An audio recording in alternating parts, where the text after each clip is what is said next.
Hi, I'm Brendan Baker, and if you knew me, you probably know that I'm pretty into basketball. Kind of known for that. But what most people don't know is why. I love basketball because it teaches me how to be a better teammate. When somebody talks about basketball like it's stupid or like it doesn't matter, it bugs me because basketball is way more than putting a ball into a hoop. Most people think I'm crazy, but the truth is, basketball is way more than a sport to me. That's why I'm constantly talking about it, because you can't really know me unless you know what matters to me. It's not just a sport, it's personal.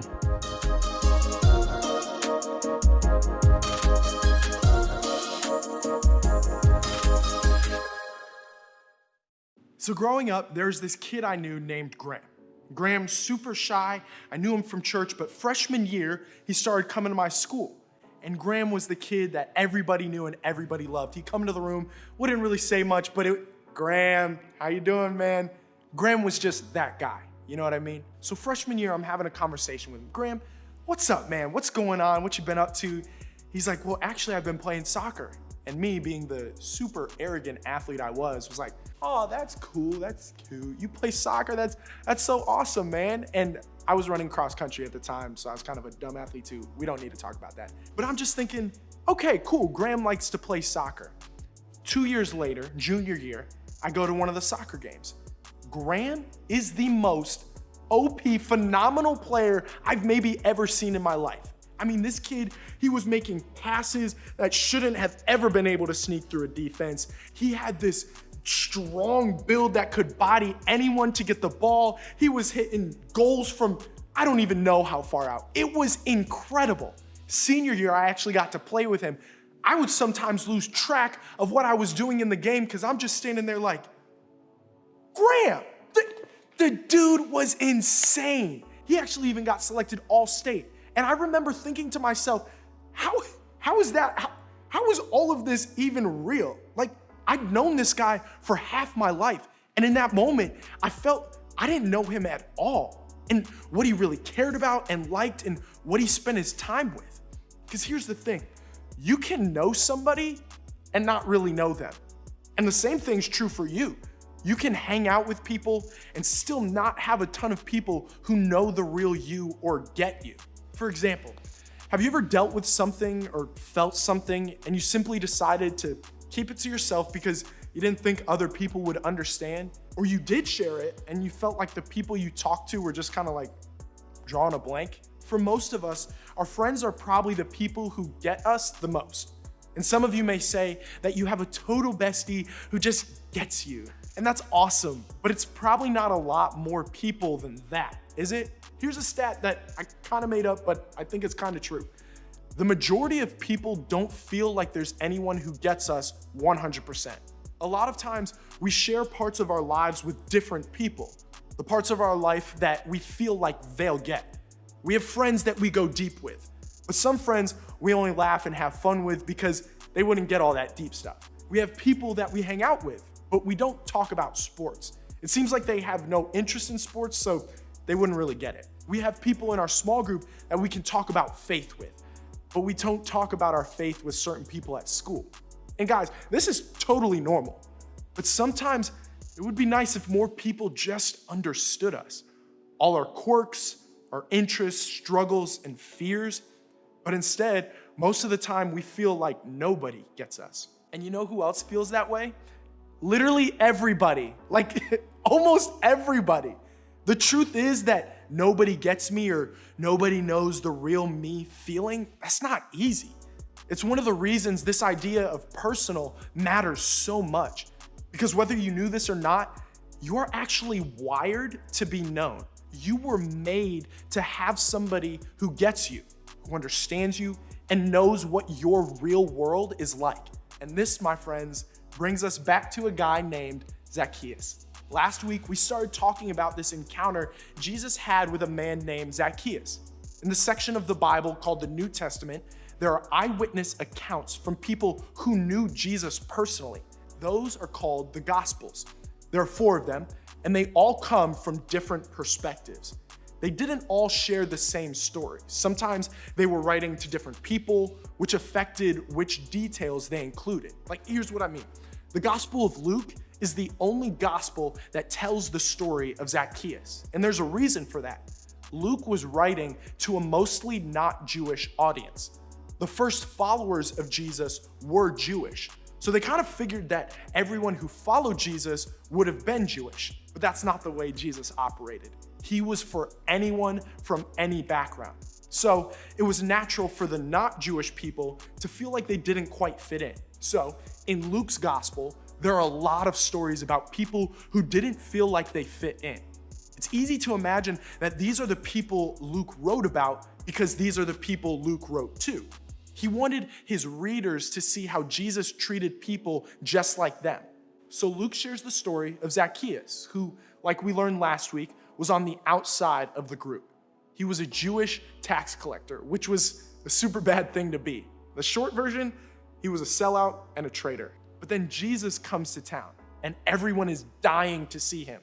By this point, Jesus was way famous, and people wanted to know, is he like the rumors say he is? I mean, like, time out, is this guy really healing people and performing miracles? Is he really challenging the powers in charge? Everyone wanted to see what Jesus was like, and Zacchaeus, the dude was no different. So he shows up.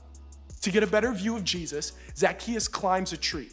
He was kind of short, so getting a higher view helped. But also, I imagine Zacchaeus wasn't sure how Jesus would feel about a guy like him, a guy who collected taxes for the Romans and probably a little extra to keep for himself. Jesus looked out for the poor and mistreated people, and nobody was better at mistreating them or making them poor than Zacchaeus. So I imagine he wasn't looking to stand out. But then the craziest thing happens. Jesus looks up, sees him, calls out to him, and then invites himself over to Zacchaeus' house for dinner. Luke tells it this way. When Jesus reached the spot, he looked up and said to him, "Zacchaeus, come down immediately. I must stay at your house today." Now we may hear that and think, okay, talking about Jesus, that's a little bold. Cook me dinner, I'm coming over with no warning. But in the context of this culture, it was an honor to host someone for dinner. Having someone in your home sent a message of friendship. So Zacchaeus wasn't sitting in the tree thinking Jesus was rude for inviting himself over. He was most likely sitting in a tree thinking, yo, I can't believe Jesus would want to have dinner with me like at all. And he announced it loud enough for everyone in the crowd to hear. In fact, Luke writes, so he, Zacchaeus, came down at once and welcomed him, Jesus, gladly. So why did Jesus invite himself over? Because Jesus cared about what Zacchaeus cared about. And even though it didn't seem like it on the outside, Zacchaeus cared about belonging, being accepted, being seen, and being known. How do I know that? Because he was a human, and we literally all want that. And we want it more when we feel like we don't belong anywhere. Zacchaeus lived his life as an outsider. As a Jewish man, he didn't fit in with the Romans, even though he worked for them. And he didn't fit in with his Jewish neighbors because he taxed them on behalf of the Roman government. See, Zacchaeus wasn't just climbing a tree to see Jesus.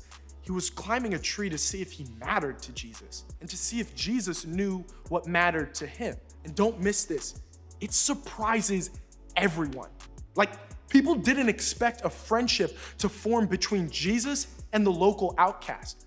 They liked Jesus and they wanted to be around him, and they didn't want to be around Zacchaeus. In fact, they all probably thought that they already knew everything they needed to know about Zacchaeus.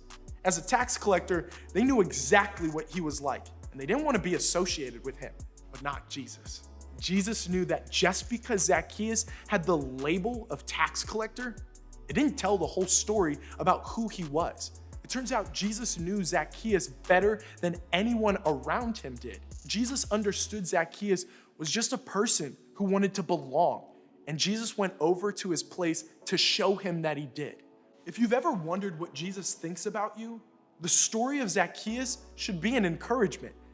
But maybe you've always felt like there were certain things that mattered to Jesus. For example, you thought Jesus cared about your Bible reading, but not your grades. Praying, but not your friendships. Holy stuff, not like real life stuff.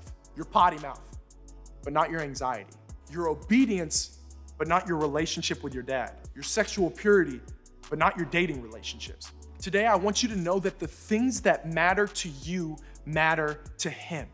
The things that interest you interest him. He doesn't just know that you love basketball or K-pop or theater, but he gets why. He gets you personally. Think of it this way. It's personal because Jesus knows what matters to you.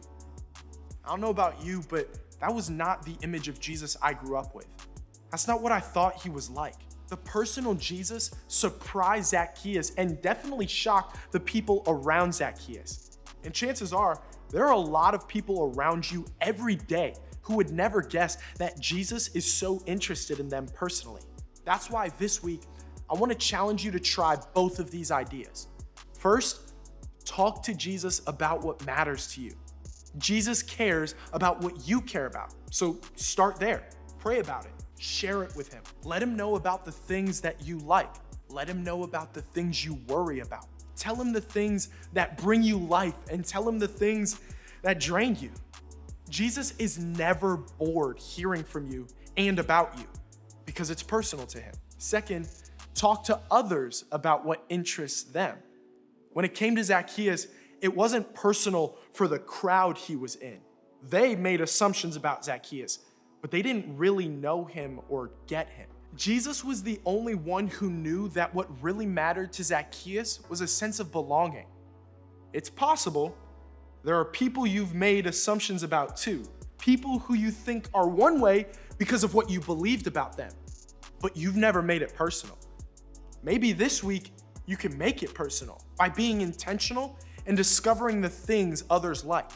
Let go of the ideas you've had about them and do for someone what Jesus did for Zacchaeus. In his letter to the church in Philippi, the Apostle Paul writes about this very idea. Rather, in humility, value others above yourselves, not looking to your own interests, but each of you to the interests of others.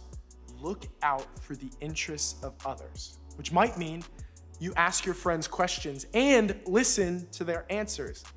You play something that your little brother loves to play. You go watch your friend play their sport, even if you have no clue what's going on.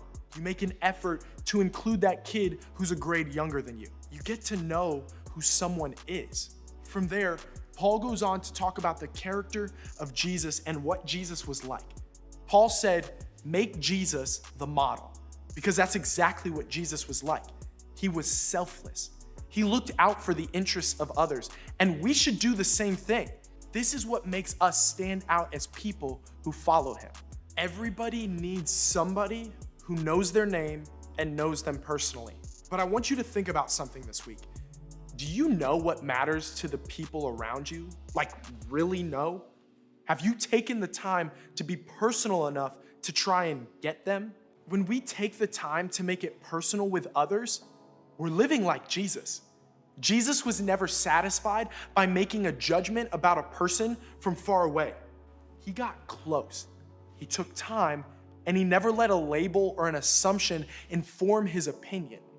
He cared about what mattered to others because they mattered to him. It's personal because Jesus knows what matters to you. Now you have the chance to go and do the same for others, to make it personal.